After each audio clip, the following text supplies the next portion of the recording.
I still miss the friend that betrayed me. I am a 22-year-old female, and I once had a friend whom I will refer to as X. She is 20 years old, and we met while attending art school. We became very close friends when I was 18 or 19 years old. I eventually left the school for mental health reasons, yet we managed to maintain our connection. Our communication came and went in waves. There were times when we would go 4 months without speaking at all, but we always found our way back to each other and resumed our closeness. I genuinely cared for her, and during our most recent reconnection, we truly became best friends. We spent nearly every weekend together, and I grew very close to her family. My family, especially my mother, was also quite fond of her and her family. Due to my challenges with socializing linked to my mental health, she created a Discord server with some of her friends, including a mutual acquaintance. That group became a crucial support system for me. We held group calls every day, and by that point, I considered them my closest friends. However, I started to sense something strange after I ended a relationship with one of the group members. It was a long-distance relationship, and with my borderline personality disorder, I struggled to cope, leading me to isolate myself, which prompted the breakup. After that, I could not understand the jokes they made, and I had the feeling that something was off. They all adopted matching profile pictures and nicknames, and it felt like I was consistently overlooked. I honestly struggled to process my feelings about this, but when I expressed my concerns, they made an effort to include me. After I began dating another member of the group, perhaps a month after my previous relationship, which also lasted a month, I met a boy my age whom I genuinely liked. I confided in my best friend about this. Eventually, everyone found out, and my ex expressed his distress, which I completely understood.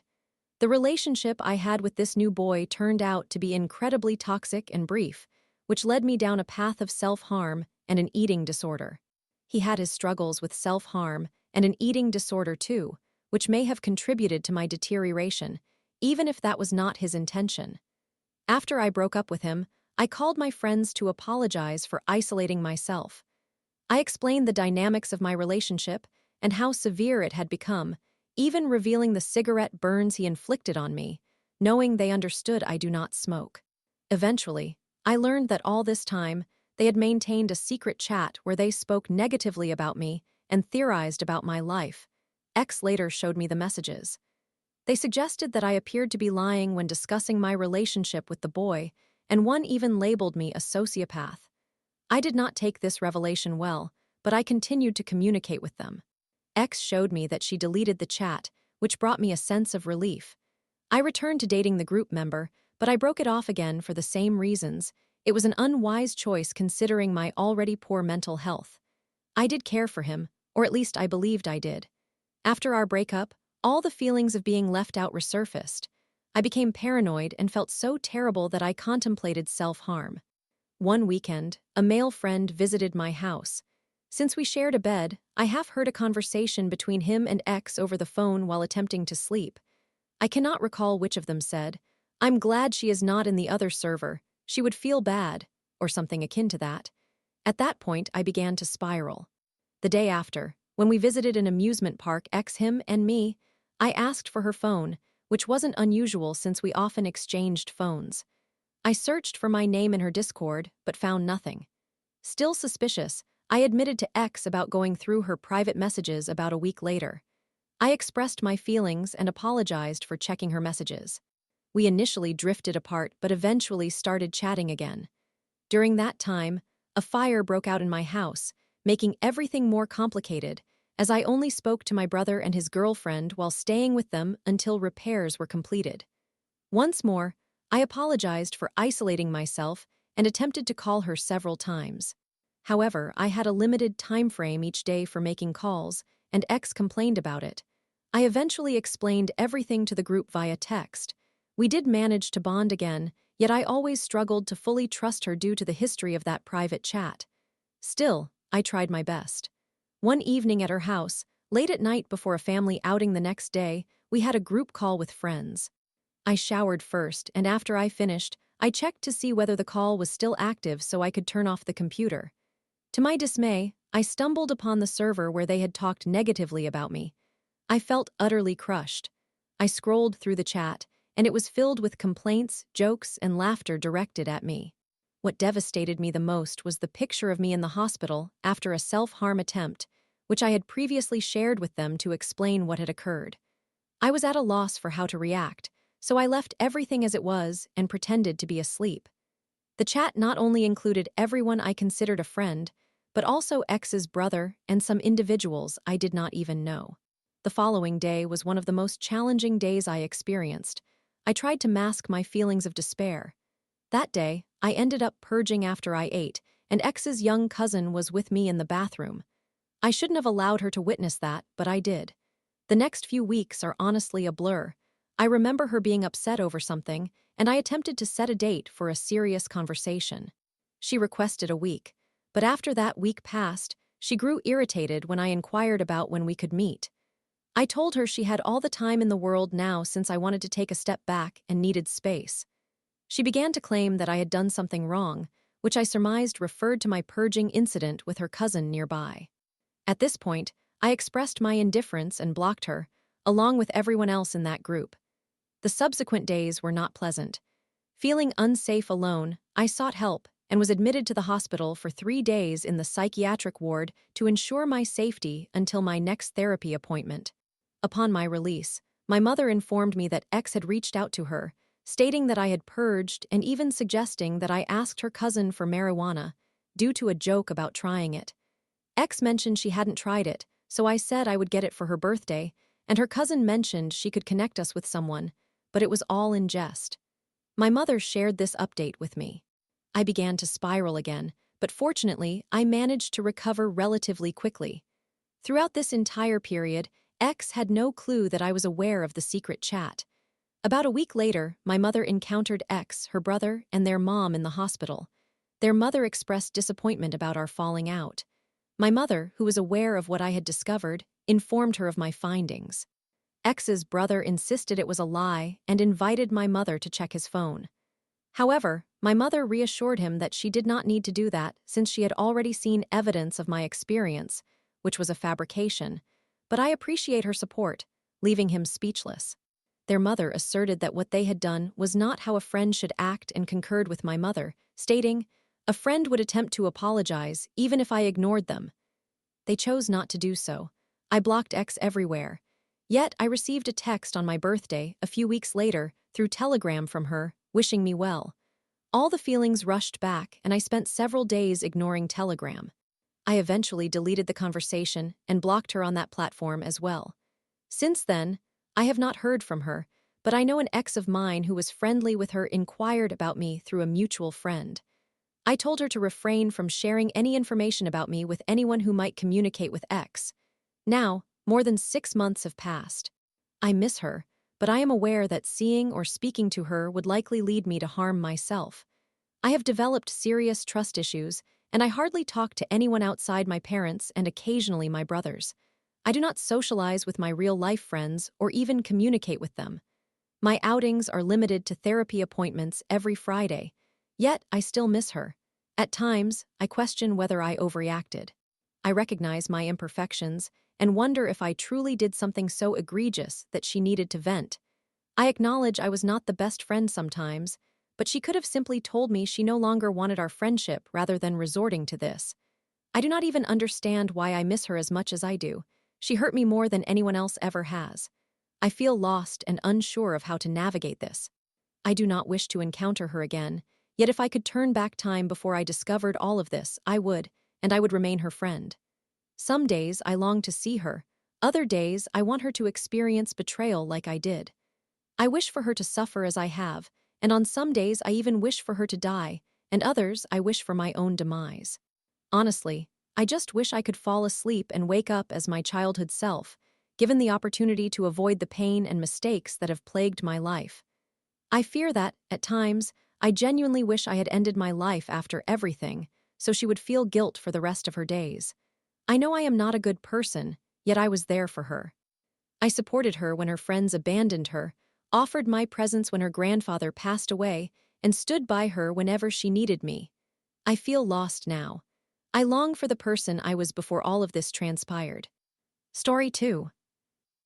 Am I the a-hole for letting a situation with my neighbors get out of hand and then ghosting them when I had enough instead of telling them the truth?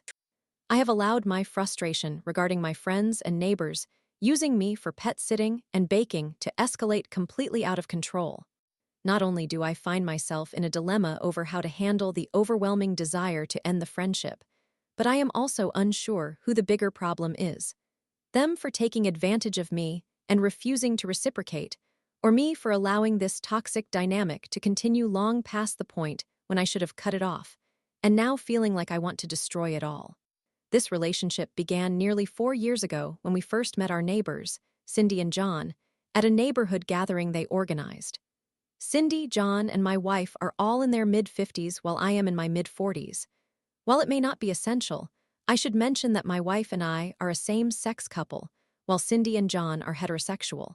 They are very close neighbors, and since we live in a rural area, we looked forward to establishing and fostering this relationship even though we do not share many interests with them. Initially, the relationship involved a reasonable exchange of favors, where we took care of each other's pets and tended to our gardens. John even assisted us with a minor home repair, an electrical issue that required about an hour of his time, and we agreed to barter some pool equipment we owned in exchange for his help with part of our home renovation project. Throughout that first year, John also volunteered to help us move some landscape blocks using his tractor, and we borrowed his trailer for the task. I also taught Cindy how to can, and we spent considerable time discussing gardening plans. During that initial year, we not only had a normal exchange of favors, but also developed a fairly friendly bond that included multiple gatherings and game nights. I want to pause to mention that despite these get-togethers and the pretense of friendship, neither my wife nor I ever truly felt comfortable around them, especially Cindy. We believe this discomfort contributed to us drinking more than usual during our time together. Cindy exudes a mean, popular girl vibe, while my wife and I are more reserved and bookish, preferring philosophy over sports or social cliques. To be honest, on a few of those occasions, we not only drank excessively, but consumed a noticeable amount of their alcohol as well.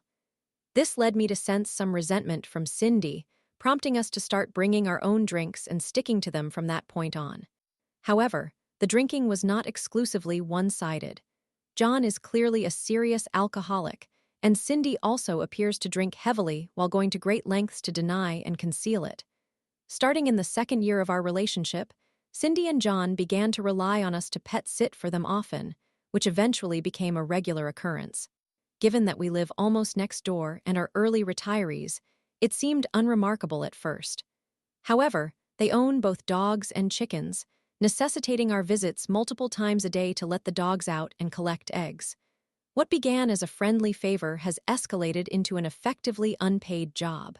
For context, during the summer of last year, we were pet sitting almost every weekend while they went camping, yet we did not actually see Cindy and John for months essentially throughout summer and most of fall 2023. We cared for their pets for 4 to 5 days on at least 3 occasions, and as long as 7 days once. This was in addition to countless weekends where we tended to their pets for 2 to 3 days. For all our efforts, we received no compensation aside from the eggs we collected, and on numerous occasions, we have pet sat during the winter months when there were no eggs to gather. There were several holiday gatherings toward the end of 2023 where we interacted with them frequently, and the following summer was somewhat similar, although they requested pet sitting slightly less often. Last summer, they seemed to make at least a token effort to occasionally hire a pet sitter after I expressed how busy and overwhelmed we were. Nevertheless, we rarely turned down their requests unless we were out of town. In stark contrast, during a single week and a half last year, we visited family, and Cindy came over 3 times to water my seedlings. She neglected to water one of my indoor plants despite my reminders, causing it to almost die. Similar situations occurred the previous year when she came over about 3 or 4 times while we were away to care for my seedlings and feed my cat. She even killed a tray of plants by overwatering them, and I felt increasingly uneasy about trusting her to look after my cat. I take my pet's health very seriously, so due to my growing discomfort and my cat's ongoing health issues requiring medication, we began boarding him whenever we left home. Compounding these existing problems, Cindy absolutely refuses to communicate with me in a manner I find acceptable. She often ignores my text messages, even regarding significant matters such as prior arrangements or requests for help. If she chooses to respond, she often acts as if she has only read a fraction of what I said or asked.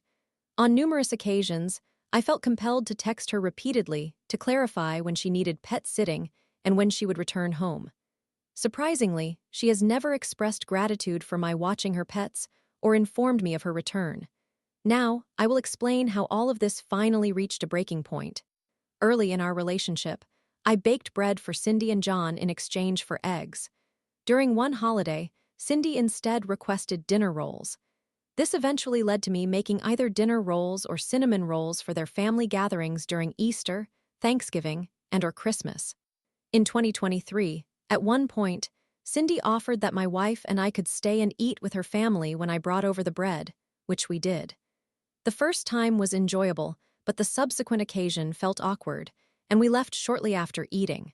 I decided at that point that I would stop making baked goods for her, particularly if it would lead to uncomfortable invitations to holiday gatherings where we did not feel genuinely wanted.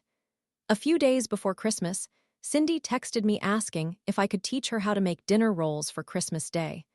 I agreed, hoping it indicated that she was beginning to realize her excessive demands. I provided specific instructions for what to bring: enough eggs and milk for one batch of dinner rolls and one batch of cinnamon rolls, mentioning that I had extra flour and yeast. Unfortunately, she arrived several hours late on the first day we were supposed to meet because she stopped to buy groceries. I was quite annoyed and indicated we needed to reschedule, emphasizing that bread requires time to rise. She showed up on time the following day, but with only the eggs and no milk. I should have sent her back for milk, but I chose to remain silent. I guided her through the lengthy process and sent her home with both batches of dough and instructions on how to prepare them for Christmas Day. The crux of the issue arose when she asked if we had any plans for Christmas Day, and we honestly replied that we did not. She then eagerly stated that she would call us on Christmas afternoon, after her family meal, inviting us to come over for leftovers and games. Setting aside the rather insulting invitation to eat leftovers, I knew the moment she said it that it wouldn't happen, and we would end up waiting for a call that would never come. My wife seemed to believe they would eventually contact us, becoming increasingly frustrated as the day progressed. Ultimately, we spent our Christmas Day waiting for that text, discussing all the reasons we were so fed up with our neighbors.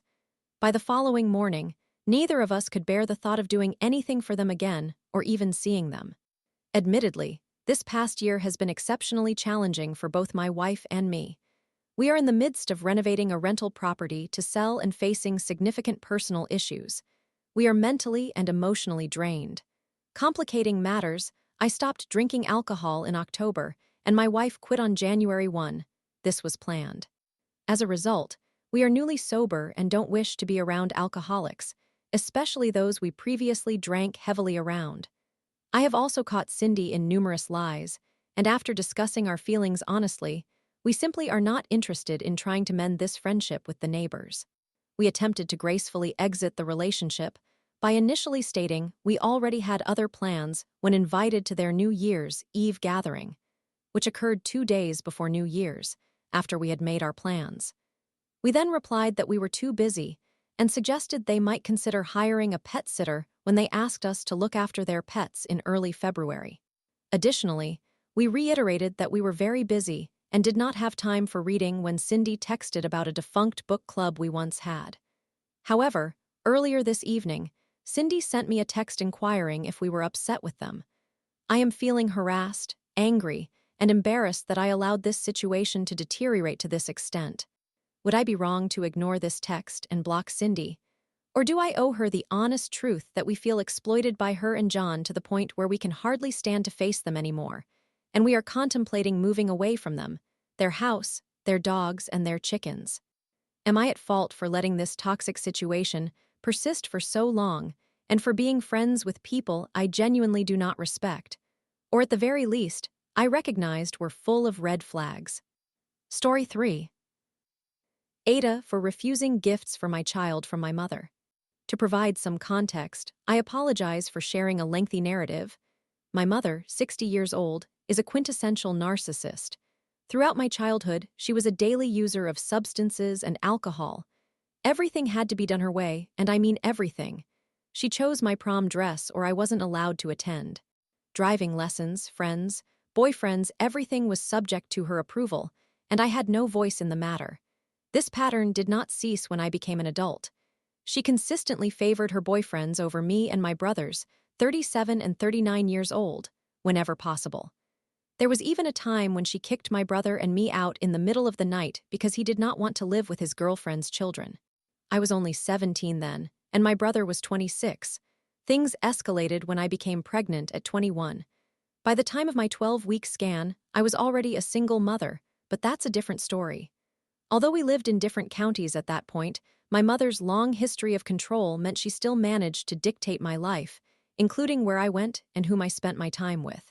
She insisted on being present in the delivery room when I gave birth, and despite my reluctance, I agreed out of fear of her potential reaction to a refusal.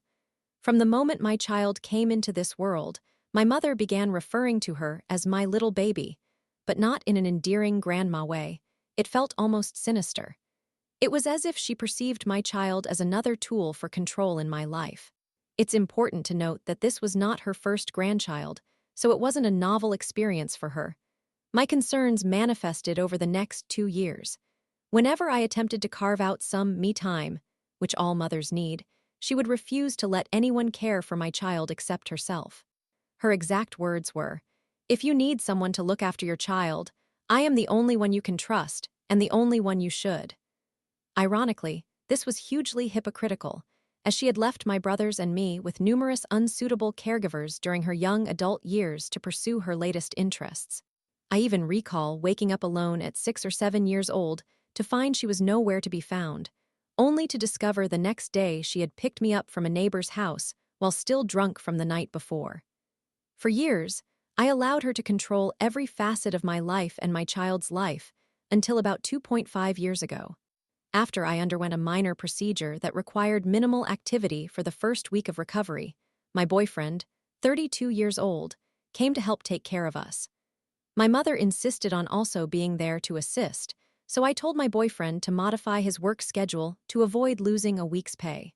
We had been aware of the procedure for 3 months, yet a week before the surgery, she decided to take a spontaneous trip to America, returning to the UK on the day of my surgery. Instead of coming directly to my house as promised, which was 8 hours away, she informed me that she was too jet-lagged and needed a few days to recuperate, forcing my boyfriend to take last-minute time off work.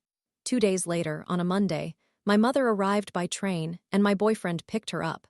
Throughout her stay, she continually complained about her fatigue, stating she was too tired to help me and needed her rest. On Wednesday afternoon, while he was at work, I called my boyfriend in tears from the pain and frustration, explaining the situation. Although he couldn't leave work, he finished his shift 2 hours later and came directly to my house, visibly furious, although he managed to conceal it from my mother.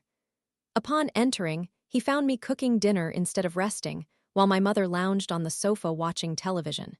I should mention that at this point, while we had only been officially together for a few months, we had been friends for 5 years prior.